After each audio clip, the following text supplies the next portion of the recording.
श्रीराम. सर्व श्रोत्यांना हृदयापासून प्रेमपूर्वक नमस्कार.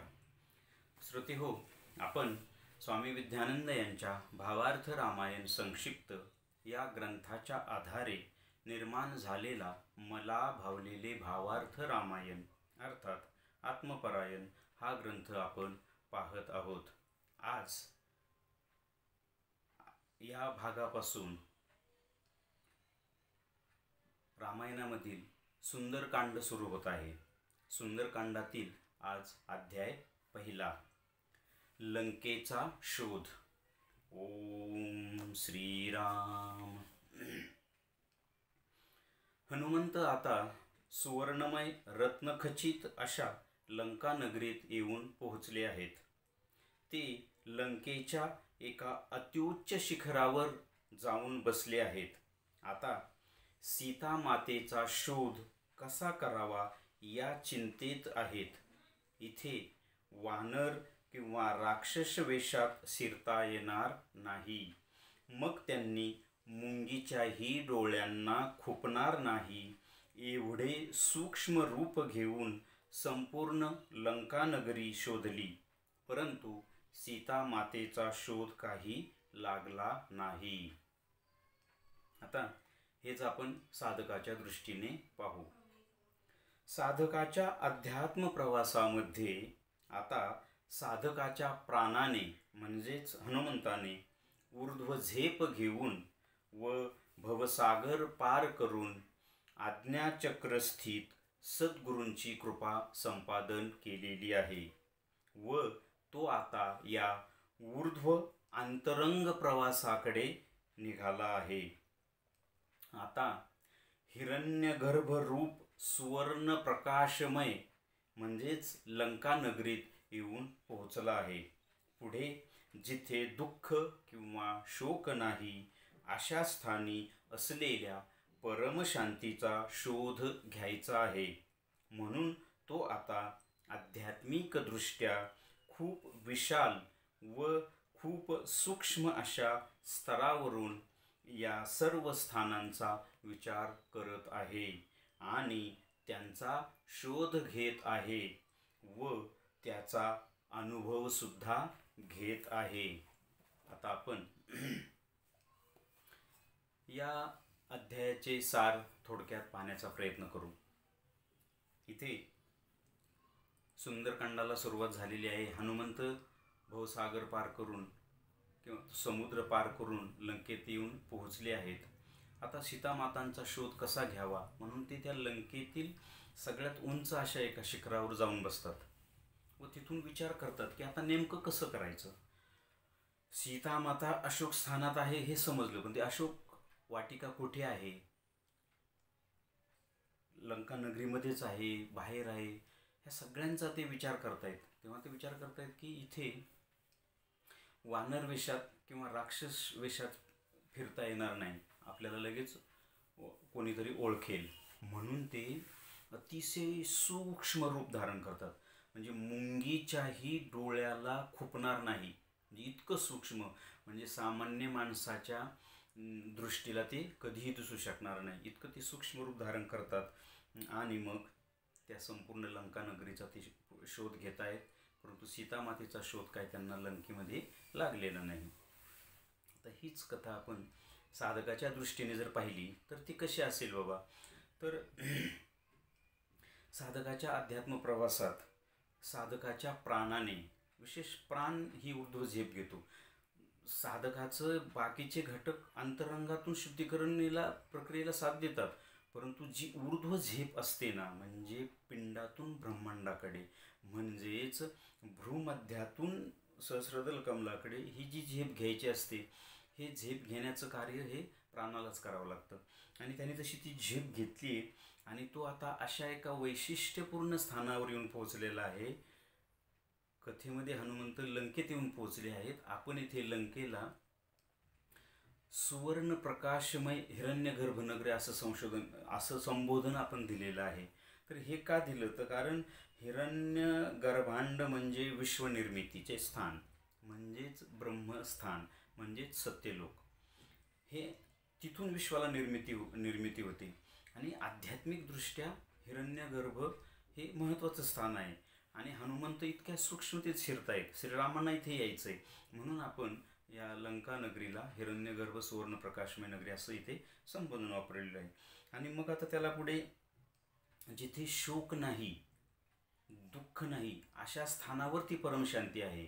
आता ही परमशांती कुठे आहे, तर असं स्थान की जिथे शोक नाही, दुःख नाही. मग ते कुठे, ते स्थान आध्यात्मिकदृष्ट्या कुठं असलं पाहिजे, ते हिरण्यगर्भांडच असलं पाहिजे, तिथे शोक दुःख काही नाही.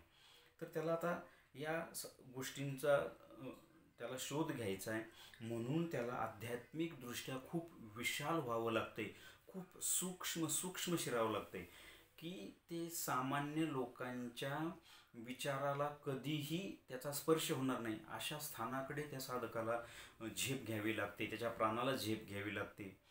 तर आता हा जो भाग आहे ना, खरं पाहिलं तर, किंवा हा जो प्रवास आहे ना, हा ज्याच्या त्याच्या अंतरंगातील अनुभवाचा प्रांत आहे हा. कारण प्रत्येक साधकाला या अंतरंगात शिरल्यानंतर या ऊर्ध्व प्रवासात एकाच प्रकारचे अनुभव, एकाच प्रकारचे टप्पे येतील असं कधीही होत नाही. ढोबळमानाने काही गोष्टी सांगितल्या जातात, मग त्या तर आपण पाहिल्याच की कंपन, सुगंध, अनाहत नाद आणि प्रकाश दर्शन. परंतु प्रकाशाची वेगवेगळी दर्शने, अनाहत नादाची वेगवेगळी, म्हणजे साधकाच्या स्वभाव, पिंड, प्रकृती, त्याचा साधना मार्ग, त्याची निष्ठा, त्याच्या गुरूंची त्याच्यावरची कृपा, यानुसार प्रत्येकाला वेगवेगळे अनुभव येतात. मात्र सूक्ष्म मार्गात शिरल्यानंतर त्याचं ढोबळमानाने मांडणं सुद्धा खूप अवघड असतं. ते ज्यानं त्यानं आपापल्या साधनेने ते घ्यायचे असतात. याच्याविषयी एक मी अतिशय छोटीशी एक गोष्ट सांगतो. श्रीपाद श्रीवल्लभ यांचा अवतार पिठापुरात झाला, जन्म पिठापुरात झाला. ते वयाच्या 16व्या वर्षानंतर त्यांनी घर सोडलं, संन्यास स्वीकारला. पिठापूर सोडून ते संपूर्ण भारतभर, हिमालय वगैरे सगळे फिरून शेवटी कुरवपूरला येऊन थांबले. तर काही दिवसानंतर, म्हणजे काही वर्षांनंतर, श्रीपाद श्रीवल्लभांच्या आईवडील अप्पल राजू शर्मा, आई सोमती राणी, आजोबा बाप्पनाचार्यलू, आजी, असे बऱ्याचशा लोकांना त्यांची सारखी राहून राहून आठवण येत होती, विशेष करून आईला. तर त्यांना असं वाटलं, त्यांना समजलं की श्रीपाद श्रीवल्लभ कुरवपूरला आहेत. कुरवपूर हे कर्नाटकात आणि पिठापूर हे आंध्राच्या दक्षिण दिशेला समुद्राच्या किनाऱ्यावर आहे, खूप मोठं अंतर आहे. तर मग त्या आईने हट्ट धरला की मला एकदा श्रीपादांना भेटायचं आहे. मग त्यांनी काय केलं, 10-12 बैलगाड्या, त्यावेळेस प्रवासाला सोयच नव्हती, आणि मला वाटते तो प्रवास त्यांना कमीत कमी 1-2 महिने करावा लागला असता, इतका तो लांबचा प्रवास होता. त्यांनी सगळं सामान बैलगाड्यात भरलं, 10-12 बैलगाड्या निघाल्या. आणि त्या आईने श्रीपादांना दुधाचा हलवा खूप आवडायचा, म्हणून तो घेतला. आईचं माया आणि प्रेम फार विलक्षण असतं. आता इतक्या दिवस तो टिकणार आहे का, परंतु तरी तो तिने घेतला. हे अंतर्ज्ञानाने श्रीपादांना कुरवपुरामध्ये समजलं. श्रीपादांनी विचार केला की आईचं किती प्रेम आहे माझ्यासाठी, ती दुधाचा हलवा घेऊन येते, पण तो इतक्या दिवस टिकणार नाही. मग श्रीपाद श्रीवल्लभ अशी योजना करतात. हा सगळा मी हे सूक्ष्मासाठी सांगतोय, अतिशय सूक्ष्मातला हा प्रांत आहे. श्रीपाद श्रीवल्लभ अशी योजना करतात की अचानक त्या बैलगाड्यांच्या भोवती एक चक्रवादळ सुरू होतं. सगळे घाबरून जातात. आता त्यांना वाटतं की आपला मृत्यू इथेच आहे, आणि सगळे डोळे झाकतात. त्यामध्ये असं होतं की त्या सगळ्या बैलगाड्यासहित ते सगळेच्या सगळे उचलले जातात आणि कुरवपूरपासून 1-1.5 किलोमीटर अंतरावर येऊन ते पोहोचतात. हे काही सेकंदामध्ये घडतं. म्हणजे ज्या प्रवासाला बैलगाडीने 1-2 महिने लागणार होते, तो प्रवास काही मिनिटामध्ये श्रीपादांनी घडून आणला. नंतर तिथे त्या बैलगाड्या खाली पोहोचल्यावर त्यांना तो सगळा नौका प्रांत, ते सगळे घाबरून गेले की आपण नेमकं आलंय कुठे, आंध्र प्रदेशचा दक्षिणेचा भाग कुठे, कुरवपूर कर्नाटकच्या सीमेवर कुठे, त्यांना काही समजेना. मग त्यांनी तिथे थोडीशी 1-2 लोक त्यांना भेटले, त्यांना चौकशी केली की हे कुठलं स्थान आहे. ते म्हणे हे इथे कुरवपूर आहे जवळ, इथून कुरवपूर 1 किलोमीटर आहे. सगळ्यांना अक्षरशः आश्चर्याचा धक्का बसला की काही मिनिटात आपण इथे पोहोचलो कसे. आणि विशेष म्हणजे त्यांचे वडील श्रीपाद श्री वल्लभांचे हे ज्ञानी होते. अप्पलराज शर्मा श्रीदत्तांशी त्यांचा संवाद होत असायचा. त्यांचे आजोबा बापनाचार्य तर महाज्ञानी महापंडित होते ते. ह्यांना सुद्धा हा प्रकार समजला नाही. मला इथे एवढंच सांगायचं आहे की सूक्ष्मातिसूक्ष्म अध्यात्मातला प्रवास किती विलक्षण असेल. काय समजणार, आपल्यासारख्या सामान्य माणसांना तर समजणेच शक्य नाही. मात्र प्रयत्न हा जरूर करायचा असतो, सूक्ष्मातच शिरायचं असतं. नंतर जेव्हा श्रीपाद श्रीवल्लभांची सगळ्यांची भेट झाली तेव्हा आईने विचारलं की हे कसं झालं. तेव्हा श्रीपाद म्हणाले, तुझ्या प्रेमापोटी झालं. तू जो हलवा तयार करून आणला होता तो हलवा इतक्या दिवसात खराब झाला असता, म्हणून मला हा सगळा प्रकार घडवून आणावा लागला. मला किती कष्ट घ्यावे लागले बघ बरं आई तुझ्यासाठी.